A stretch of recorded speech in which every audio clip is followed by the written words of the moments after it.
I joked that she was way out of my league before I even realized how serious she was. It happened on a Tuesday evening, the kind of evening that usually disappears from memory before the week is over. The greenhouse lights cast a soft amber glow across the glass panels, and the air smelled faintly of damp soil and tomato vines. She was standing on the other side of a work table, turning a small ceramic planter between her hands. I remember the planter because I don't remember much else from the few seconds before she looked up. What I do remember is the way she smiled when I made the joke. Not embarrassed, not polite, just patient, like someone waiting for another person to catch up to a conversation that had started a long time ago. "You know," I said, shaking my head as I tightened the lid on a fertilizer container, "you're probably too good for me." I meant it as a joke. At least that's what I told myself afterward. The truth is that most jokes come from somewhere. She stopped turning the planter. Her eyes stayed on mine. Then she said something that made the room feel strangely quiet. "You still don't get it, do you?" I laughed awkwardly. "Get what?" The smile didn't leave her face. "Nothing," she said. "Not yet." And that should have been the end of the conversation. Instead, it became the beginning of something I wouldn't understand for months. Looking back now, I think that was the first moment I realized she wasn't seeing the same version of me that I saw in the mirror every morning. At the time, though, all I knew was that she had answered a joke with a mystery. The strange part wasn't what she said. The strange part was that she sounded disappointed that I couldn't see it. Later, I would learn why. Much later. But that evening, I stood there wondering why a woman like her seemed to know something about me that I didn't. Her name was Claire. The first thing most people noticed about her was how easily she made others feel comfortable. The second thing was how quickly she remembered details. Birthdays, favorite coffee orders, the names of people's dogs, little things. Things most of us forgot 5 minutes after hearing them. I wasn't special in that regard. At least I didn't think I was. Yet over the next few weeks, I started noticing things. Small things. The kind that are easy to dismiss individually, but harder to ignore once they begin to stack together. She remembered that I preferred my coffee black, even though I'd only mentioned it once. She remembered a story I'd told about rebuilding a wooden bench nearly 6 months earlier. She remembered that I always arrived 10 minutes early to volunteer events and left after everyone else had gone home. Nobody notices those things. Or at least nobody had noticed them before. There was a time when I would have assumed she was simply kind. And she was. But kindness alone didn't explain the look she gave me whenever she thought I wasn't paying attention. The first real clue came on a Saturday morning. Rain tapped softly against the greenhouse roof while a dozen volunteers moved trays of seedlings from one table to another. I was carrying a stack of supply boxes when I heard someone call my name.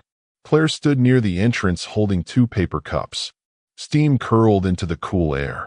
"You looked like you skipped breakfast," she said, handing one to me. So I guessed. I stared at the cup. It was exactly what I always ordered. "Lucky guess?" I asked. "Not really." She said it casually. Too casually. Then she walked away before I could ask what she meant. I watched her disappear between rows of plants, and for the first time in a very long while, I found myself thinking about someone long after they had left the room.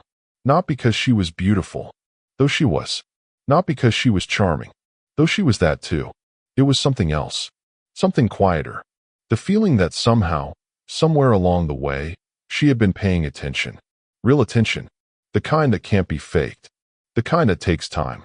And the more I thought about it, the more one question refused to leave me alone. Since when?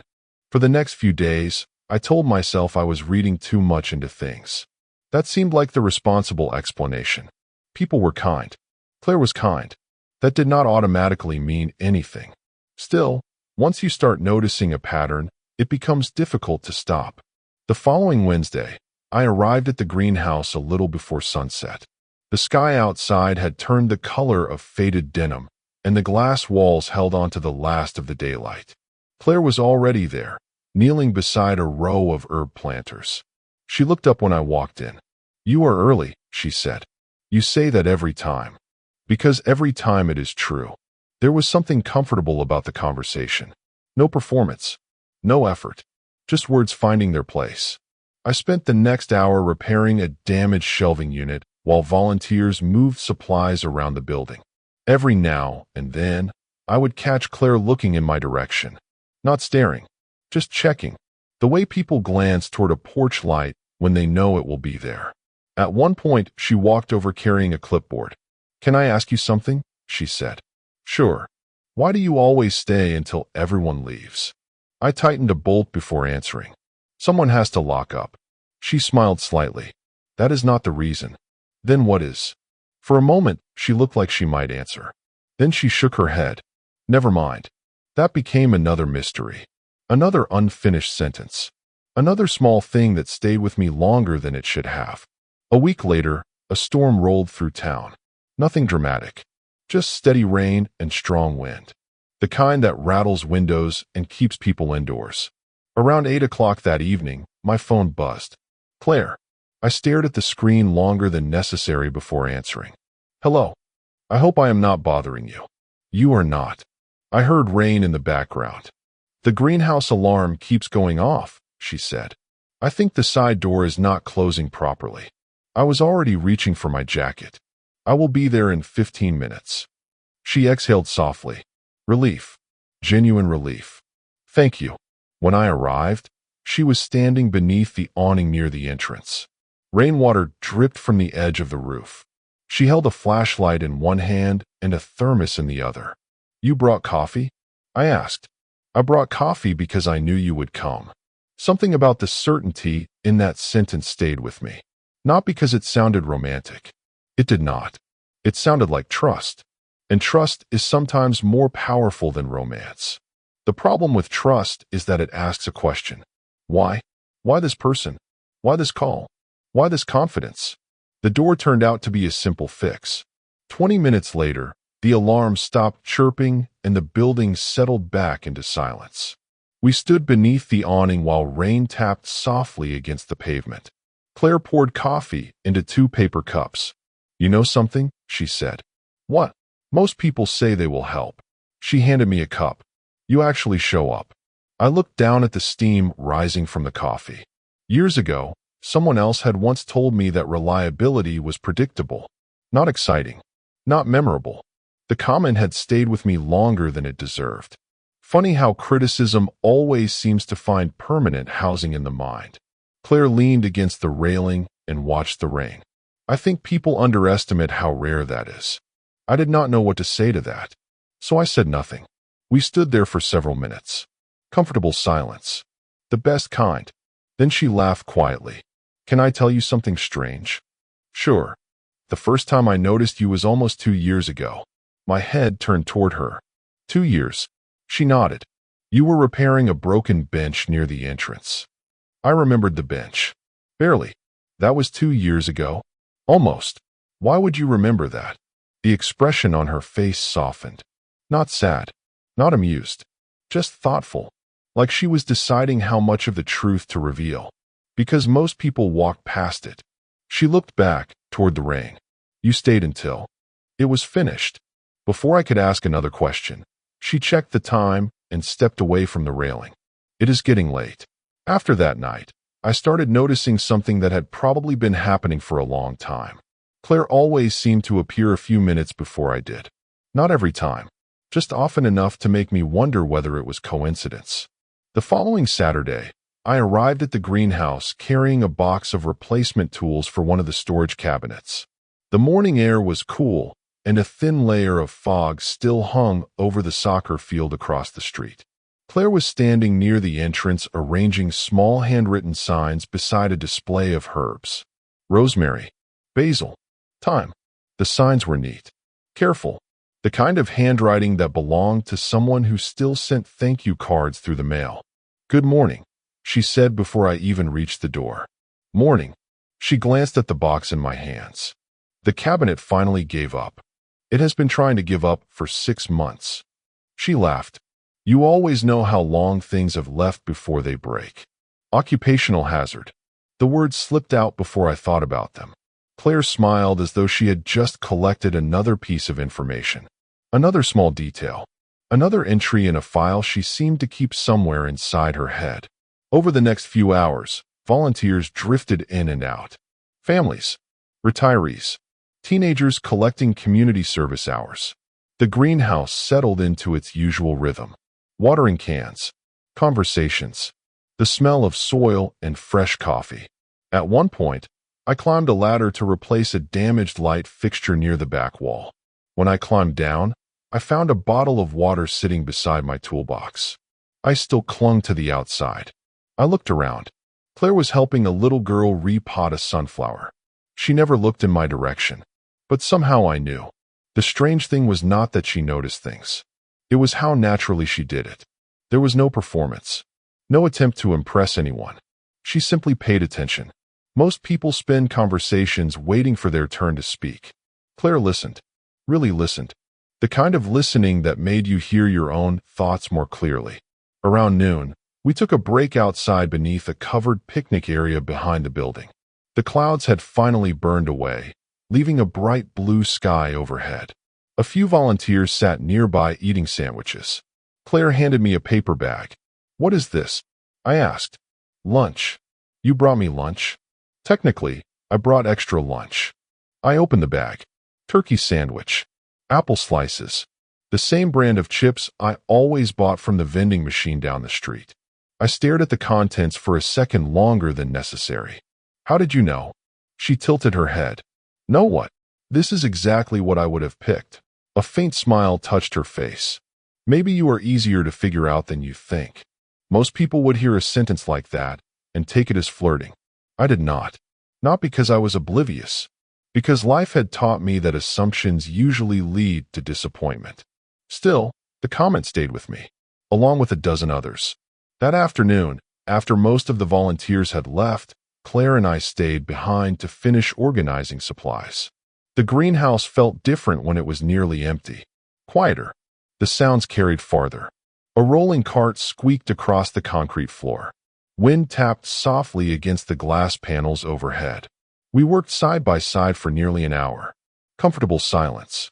No pressure to fill every moment with conversation. At one point, Claire stopped sorting seed packets and looked toward the far end of the building.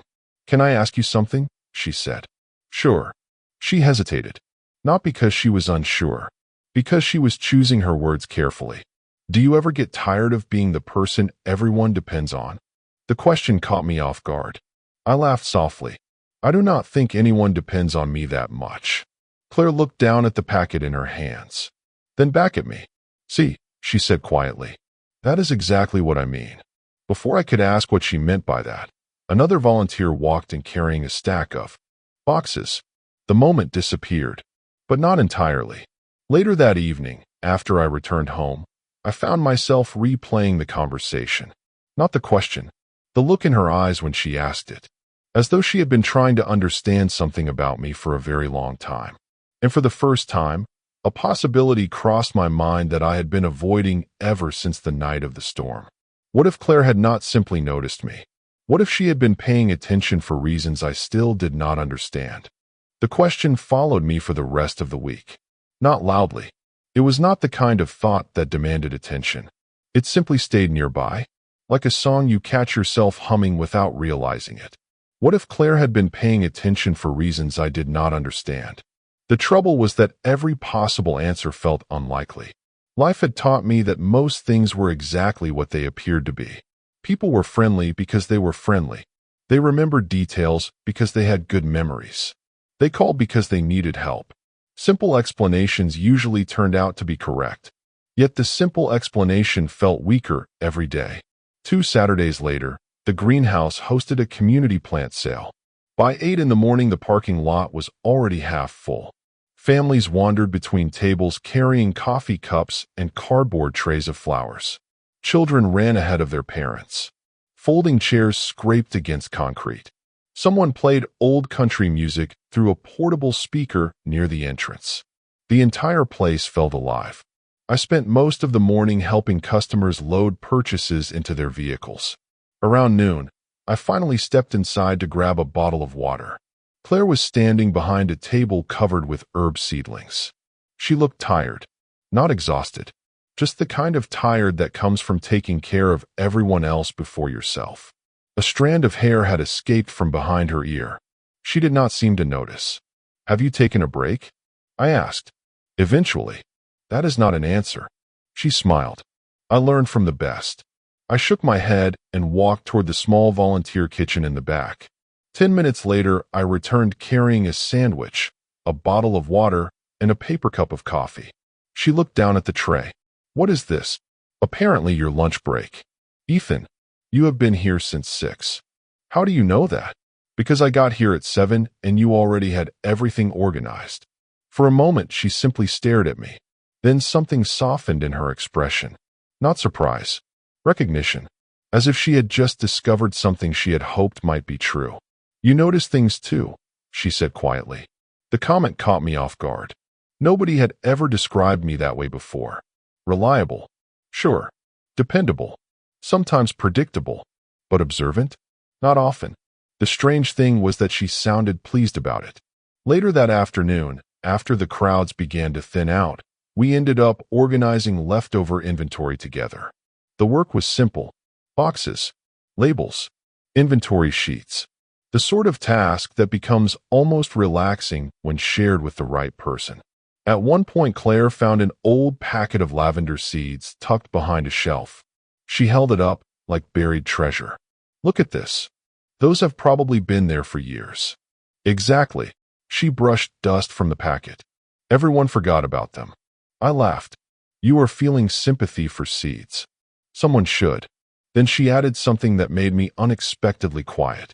Things get overlooked all the time. Her voice was light, casual, but something about the way she said it lingered. A few minutes later, one of the newer volunteers approached our table. Claire, he said, do you know where the extra storage keys are? She answered immediately. Then another volunteer appeared with a question. Then another. Within 10 minutes, for different people had asked for her help. She handled each conversation with patience. A smile. A solution. Watching her, I realized something. Everyone depended on Claire. The entire place seemed to orbit around her without even realizing it.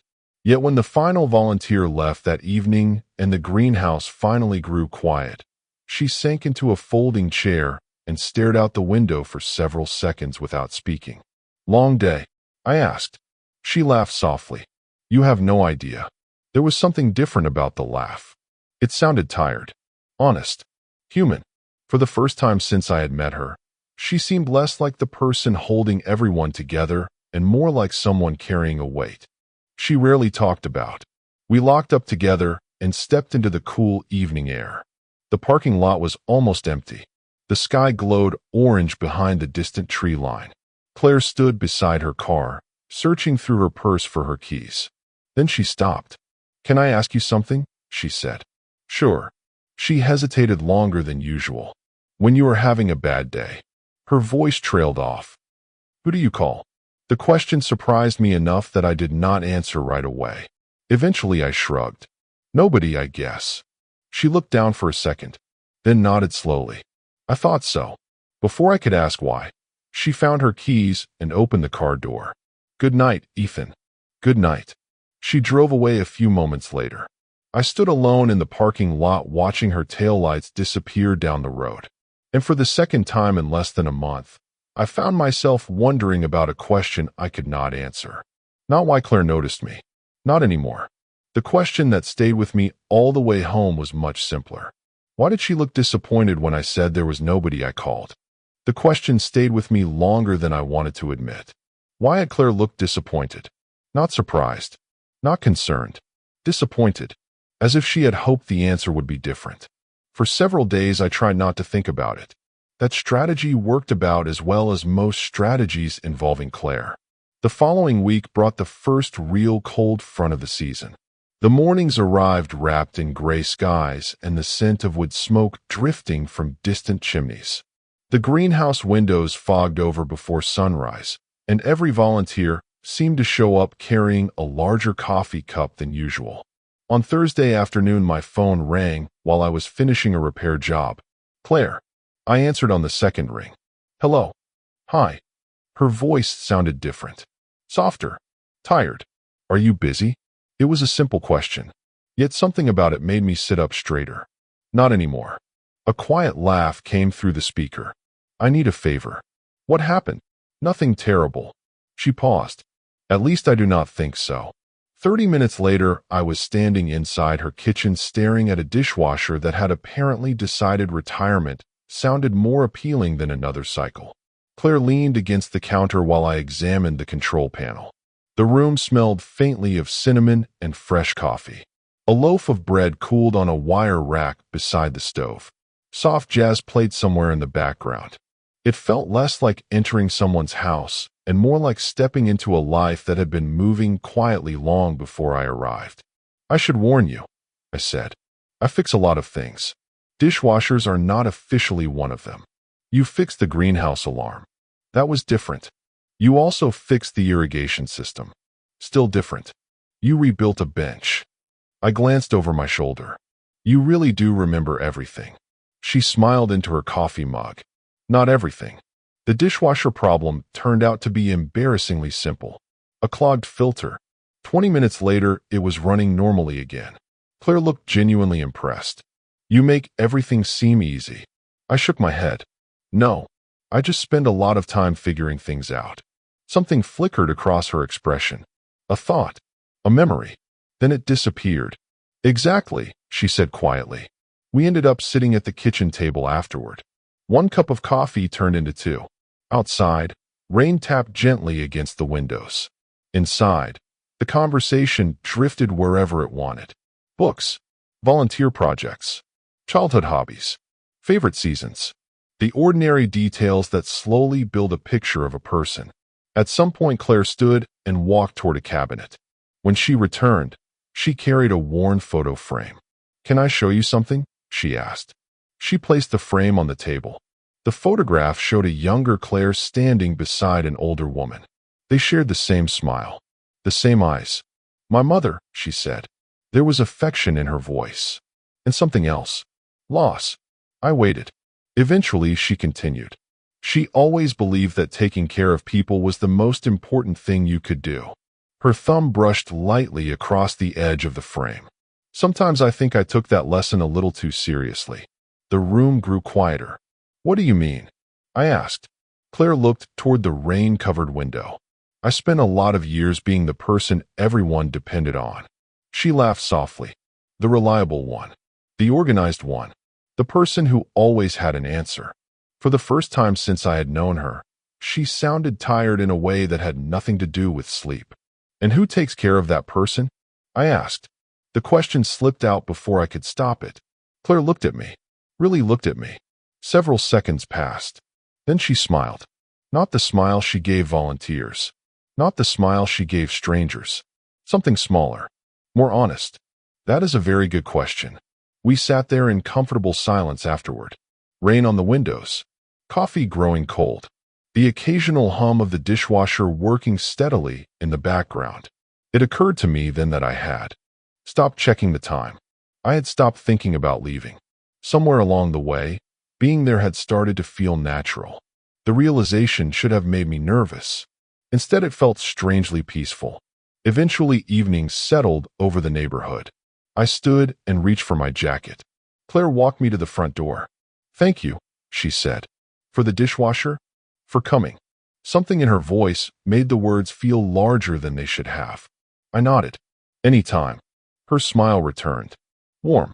Certain. As if she believed that answer completely. As if she had never doubted it for a second. Driving home later that night, I found myself replaying the afternoon. Not the dishwasher. Not the coffee. Not even the conversation about her mother.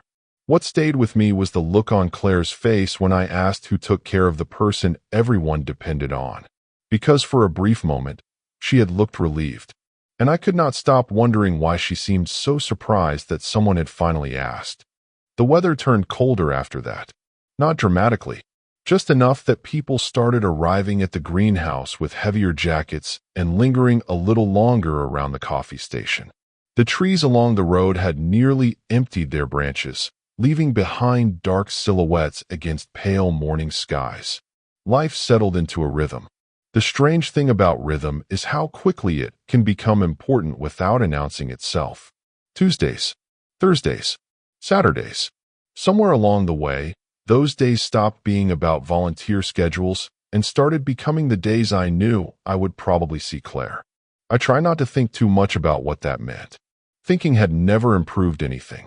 One Thursday evening, I arrived to find the greenhouse unusually quiet. Most of the volunteers had already left. The overhead lights reflected softly against the glass ceiling while the last traces of daylight disappeared outside. Claire was sitting alone at a folding table near the back wall.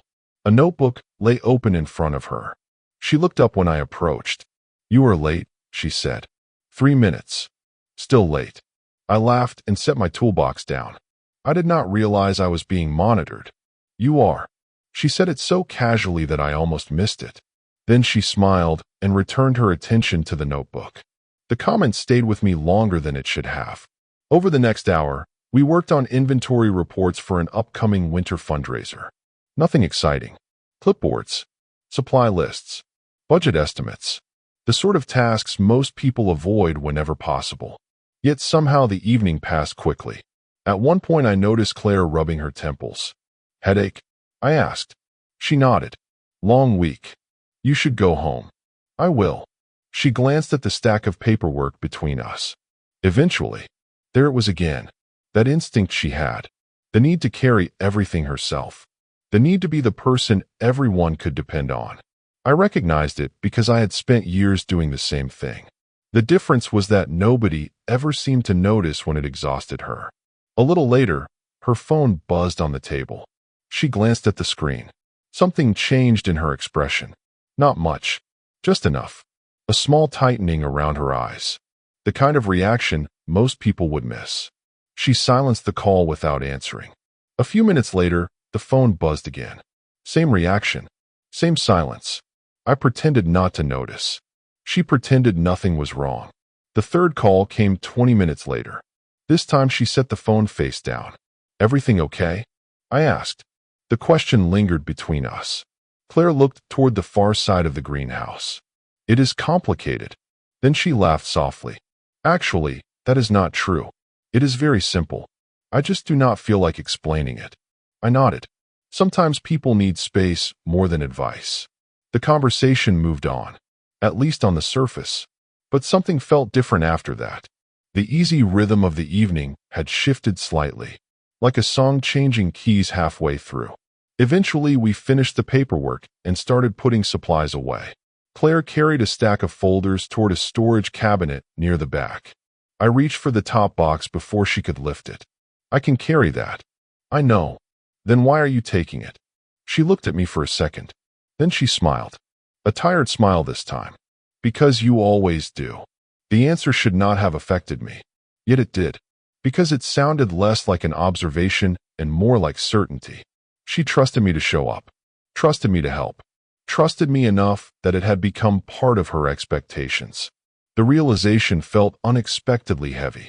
Not burdensome. Important. We locked up together a little after 8. The parking lot was empty except for our vehicles. Cold air drifted across the pavement. Somewhere in the distance, a train whistle echoed through the darkness. Claire stood beside her car, keys in hand. For a moment, neither of us said anything. Then her phone buzzed again. She looked down at the screen and sighed. Not irritation. Weariness. "Do you ever get tired of people needing things from you?" I asked quietly. She laughed once. No humor in it. Just honesty. "Sometimes." The answer hung in the air. "Then why do you keep saying yes?" Her gaze dropped toward the ground. Several seconds passed. "Because eventually people stop asking if you say no often enough." The words caught me off guard. Not because they were dramatic. Because they sounded true. Painfully true. Claire opened her car door and paused. "Good night, Ethan." "Good night." She climbed inside and drove away. I stood there long after her taillights disappeared. The cold barely registered. My mind kept returning to the look on her face whenever the phone rang. The exhaustion in her voice. The way she had answered my question. And for the first time since meeting her, I realized something that made me unexpectedly uneasy. I knew why Claire noticed other people. I knew why she remembered details. I knew why everyone depended on her. What I did not know was who kept disappointing her enough to make that sadness look familiar. The week after that felt different. Not because anything obvious changed. Claire still showed up at the greenhouse. I still volunteered on the same days. The coffee still appeared before sunrise, and the rows of winter vegetables still needed attention. On the surface, everything remained exactly the same. But once you notice a crack in a wall, you cannot stop seeing it. I kept thinking about the look on her face whenever her phone rang. I kept thinking about the way she answered my question. Because eventually people stop asking if you say no often enough. The sentence followed me everywhere. A few days later, I arrived early on a Saturday morning and found Claire already inside. That part was not unusual. What was unusual was that she was sitting alone near the back window, doing absolutely nothing. No clipboard, no schedule, no list, just staring out at the gray sky beyond the glass. For several seconds, she did not notice me. And for the first time since I had known her, she looked tired enough to let the mask slip. Not physically tired, emotionally tired. The kind that settles behind a person's eyes. Then she saw me and immediately smiled. The expression appeared so quickly it almost felt automatic. That bothered me more than it should have. "Morning," I said. "Morning." She stood up. "You are early. You already used that one." A small laugh escaped her. "I know." She walked toward the coffee station. "Coffee? Only if you are having some too." She paused, just for a second. Then she nodded. We carried our cups to a small table near the greenhouse entrance. Outside, the parking lot remained empty. We had nearly half an hour before anyone else arrived. The quiet felt different that morning. Less comfortable. More honest. Claire wrapped both hands around her cup. "Can I ask you something?" she said. "Sure." She studied the steam rising from her coffee before speaking. "Do you ever feel like people only know the version of you that is useful to them?" The question caught me off guard. I thought about it longer than usual. "Maybe." She nodded slowly, as though the answer confirmed something. "I used to think that was normal." Her voice was soft. "Maybe it is. You do not believe that anymore?" Claire looked toward the window. "I am not sure." The conversation ended there because volunteers began arriving. Cars pulled into the lot. Doors opened. The morning resumed. Yet the question remained. Throughout the day, I found myself watching Claire differently. Not because my feelings had changed. Because my understanding had. Every few minutes someone needed her. Someone asked a question. Needed advice. Needed a favor. Needed a solution. And every single time, she gave one. Patient. Kind. Reliable. The strange thing was that nobody ever asked how she was doing. By late afternoon, most people had left. A cold rain had started outside, tapping softly against the greenhouse roof. Claire was organizing donation receipts when her phone buzzed again. This time she stared at the screen for several seconds. Then she answered. I was not trying to listen. The greenhouse was simply too quiet. "Hi." A pause. "No, I cannot tonight." Another pause. Longer this time. Claire closed her eyes briefly. "Because I already told you I had plans." More silence. Then she sighed. "I know. I understand. I am sorry." When the call ended, she lowered the phone and sat motionless for a moment. I pretended to focus on inventory forms. Eventually she laughed softly. Not because anything was funny. Because sometimes people laugh when they are disappointed. "Everything okay?" I asked. She considered the question. "Probably." Then she shook her head. "Actually, no." The honesty surprised both of us. I could see it in her expression. For a second, she looked vulnerable. Then she smiled again. The familiar smile. The safe smile. The one she used when she wanted people to stop worrying. But this time it did not work. Not entirely. Because I had already seen what was underneath it. We finished cleaning up and locked the building just after sunset. Rain continued falling as we stepped outside.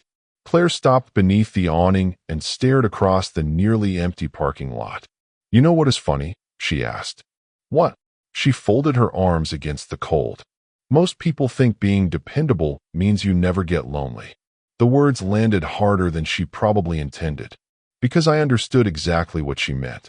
Before I could answer, Headlights turned into the parking lot. A dark sedan rolled slowly toward the building and parked near the entrance. Claire immediately went quiet. Every trace of warmth disappeared from her expression. She looked down at the ground and exhaled. Then she said something that made my stomach tighten. I was hoping he would not come here. And for the first time since meeting Claire, I realized there was someone in her life she did not know how to say no to. For a second, neither of us moved. Rain tapped softly against the metal awning above us while the sedan's headlights reflected across the wet pavement. Claire's shoulders tightened almost imperceptibly. If I had met her 6 months earlier, I probably would have missed it. Now I did not. The driver's door opened. A man stepped out carrying an umbrella. He looked ordinary enough. Mid-40s. Well-dressed. Confident in the way some people become after years of expecting others to accommodate them. He spotted Claire immediately and started walking toward us. "There you are," he said. Not angry. Not relieved. Just certain. As though finding her had been inevitable. Claire offered a polite smile that never reached her eyes. "What are you doing here?" The man glanced briefly in my direction before returning his attention to her. "You stopped answering your phone." "I was working." "You always say that." The comment irritated me more than it should have. Not because of what he said. Because of how familiar it sounded. Like a conversation they had already repeated 100 times before. Claire folded her arms against the cold. "What do you need?" There was that word again. Need. Not want. Not how are you. Not good to see you. Need. The man launched into an explanation involving schedules, commitments, favors, and last-minute changes. I only caught pieces of it. What mattered was the pattern. Every sentence seemed to end in a request. Another obligation. Another expectation. Another responsibility that somehow belonged to Claire. Eventually she agreed to help. Of course she did. The relief on his face arrived immediately. 5 minutes later he was back in his car driving away. Silence settled over the parking lot again. Claire stared after the disappearing taillights. "Friend?" I asked carefully. She laughed once. A tired sound. Something like that. We stood there for several seconds. Then she shook her head. "I am sorry." "For what?" "For making that awkward." "You did not." Claire looked toward the dark road beyond the parking lot. "The funny thing is that he is not a bad person. You do not sound convinced." Another small laugh. "He just got used to me saying yes." There it was. The answer. Not all of it, but enough. Driving home that night, I kept thinking about the conversation. More specifically, I kept thinking about the difference between being appreciated and being expected. Most people never notice when the line begins to blur. The following week brought the greenhouse's annual winter fundraiser. Volunteers spent days preparing decorations, organizing donations, and setting up displays. Everyone was busy, especially Claire. If anything, she seemed even more exhausted than usual. Yet she never slowed down. She simply smiled and carried on. By Friday afternoon, I noticed she had skipped lunch for the second day in a row. By Saturday morning, I noticed she had forgotten her own coffee. By Saturday evening, I noticed something else. Nobody else seemed to notice either of those things. The realization bothered me. During a quiet moment between events, I walked into the volunteer kitchen and returned with a sandwich and a cup of coffee. Claire looked up from a stack of paperwork. "What is this?" Apparently a reminder that human beings need food. She laughed despite herself. "I am busy." "You can be busy while eating." "That sounds inefficient." I slid the plate toward her. "Eat." For a second, she simply stared at me. Then something softened in her expression. Not surprise. Not gratitude exactly. Something deeper. Like relief. She took a bite. A few moments later, she looked down at the sandwich and smiled. "You remembered." "Remembered what?" "This is my favorite." I shrugged. "You mentioned it once." Claire laughed quietly and shook her head. Most people do not remember things after hearing them once. The irony of the statement was not lost on either of us. For the next hour, we worked side by side. The fundraiser continued around us. Conversations. Laughter. Footsteps. Yet somehow everything felt quieter than usual. At one point, Claire stopped sorting receipts and looked at me. Really looked at me. "Can I ask you something?" she said. "Sure." She hesitated. Why do you pay attention?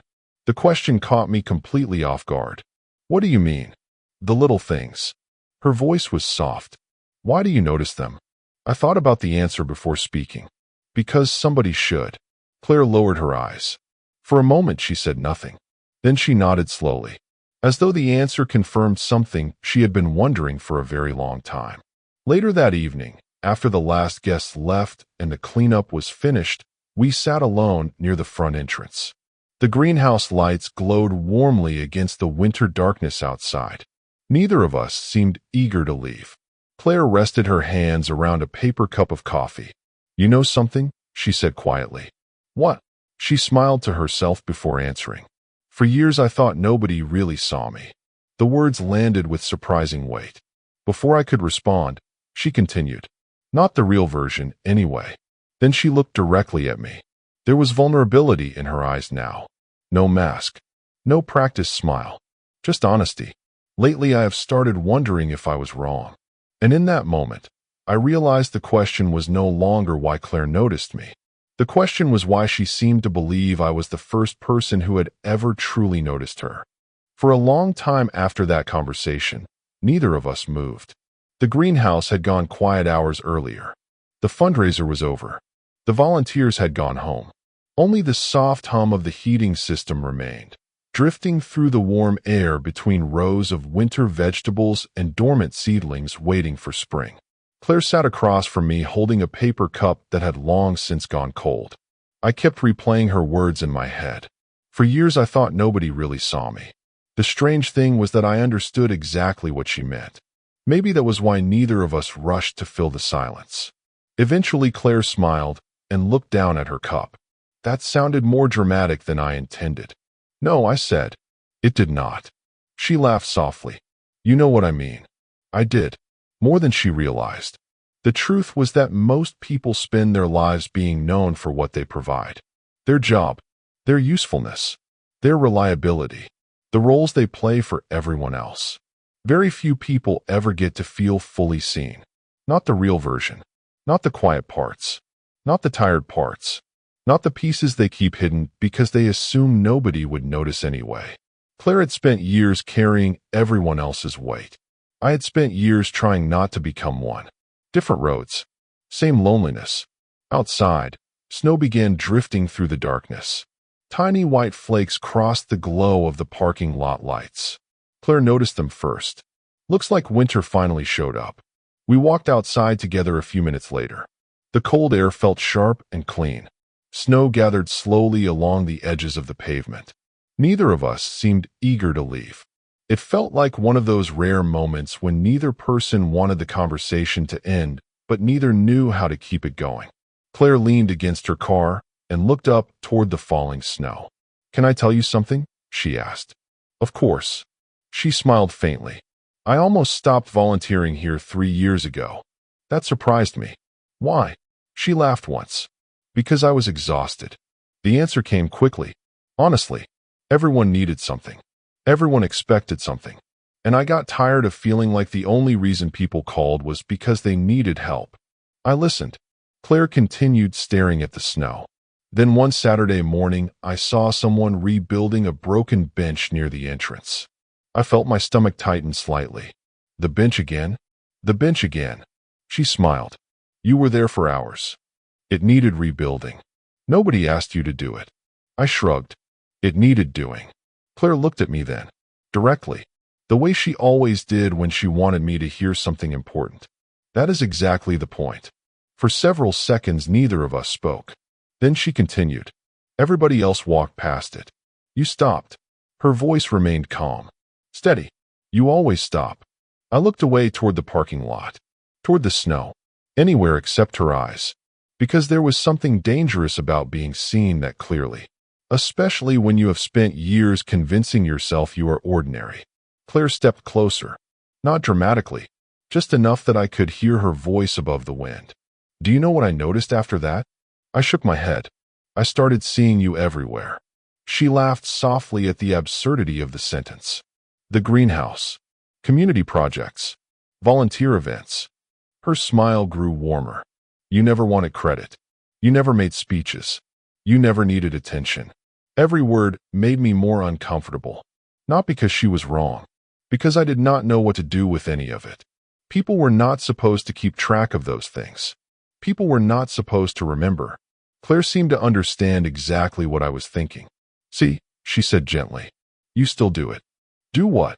You treat everything good about yourself like it is nothing. The words landed harder than they should have, because they were familiar. Not from her. From years ago. Different conversation. Different voice. Same feeling. The memory arrived before I could stop it. Sitting at a kitchen table, listening to someone explain that being dependable was nice, but not enough. That reliability was comfortable, but forgettable. That good men were appreciated, but not always chosen. Funny how old wounds survive. Claire must have seen something change in my expression because her voice softened. Ethan, I stared toward the snow-covered pavement. There was a time when somebody made it very clear that I was not the kind of man people choose. The words came out before I could stop them. Silence followed. Then Claire smiled. Not out of pity, not out of sympathy. Something gentler. That person was wrong. I laughed quietly. You do not know that. Claire shook her head. Actually, I do. The certainty in her voice made me look at her. She held my gaze without hesitation, without doubt, without apology. Because I have spent years watching you. The confession was not dramatic. It was not meant to be. That was what made it powerful. There was no performance in it. Only truth. Claire took a slow breath. I noticed the way you stay late when nobody asks you to. I noticed the way you remember things people tell you. I noticed that every time someone needs help, you show up. Her eyes never left mine.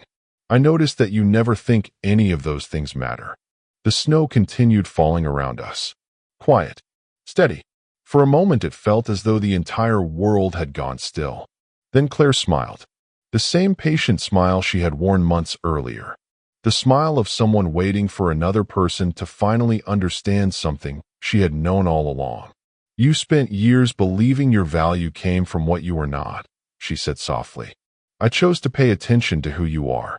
And for the first time and longer than I could remember, something inside me finally began to let go. Not all at once. Healing never works that way. But enough. Enough to realize that maybe being chosen had never been about becoming someone else. Maybe it had always been about finding someone who could see what was already there. Months later, when spring returned and the greenhouse filled with new life again, the rhythm of our days looked different.